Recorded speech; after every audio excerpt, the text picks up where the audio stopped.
Heureuse de vous retrouver dans notre méditation Sa grâce nous suffit, qui a pour titre Par le sacrifice d'un soldat. Souffre avec moi comme un bon soldat du Christ Jésus. Il n'est pas de soldat en campagne qui s'embarrasse des affaires de la vie s'il veut plaire à celui qui l'a enrôlé. 2 Timothée 2, versets 3 à 4.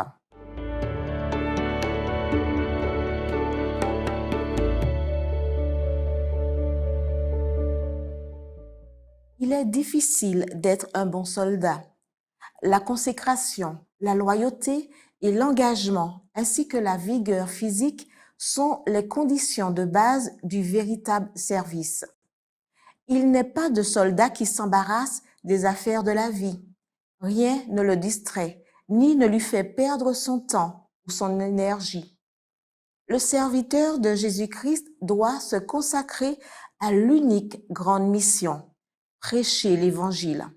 De plus, pour être un disciple, il faut s'y consacrer entièrement. Il est vrai qu'il peut parfois être nécessaire pour lui de s'engager dans une activité laïque, comme c'était le cas de Paul lorsqu'il fabriquait des tentes.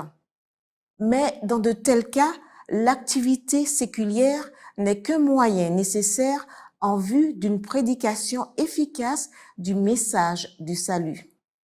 La principale préoccupation doit être de plaire à celui qui l'a enrôlé pour remplir la mission et de le servir. Il faut pour cela payer un prix. De tous les métiers, celui de soldat est celui qui demande le plus de sacrifices. Être un disciple, cela a un prix. Et comme le soldat, mais nous devons être prêts à le payer. Souvent emprisonné, Paul a vécu à une époque difficile, celle de l'Empire romain, un régime militaire, ce qui explique le recours à cette illustration. Nous ne savons pas combien de soldats gardaient Paul en prison, mais nous sommes sûrs que tous ont entendu et vu son témoignage. Le soldat du Christ se doit au commandant ainsi qu'à l'armée.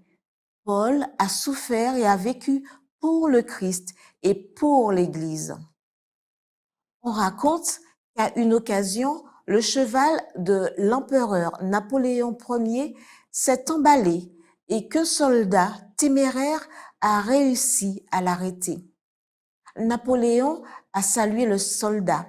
« Merci, capitaine. » Surpris, le soldat a demandé « De quel régiment, Majesté ?»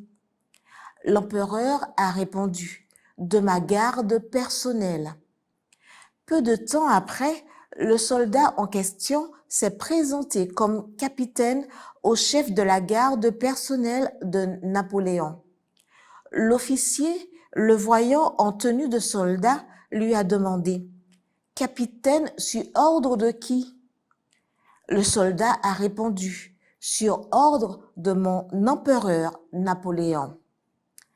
Le fait que nous puissions être des soldats du capitaine Jésus est vraiment merveilleux et sublime. Nous pouvons et devons tous vivre comme des soldats fidèles, sachant qu'un vrai soldat ne déserte pas le combat. Il va se battre au péril de sa vie.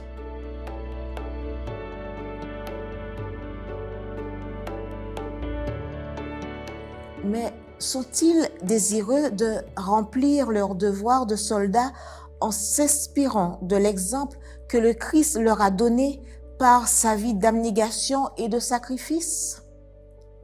C'est à vous de répondre. Amen.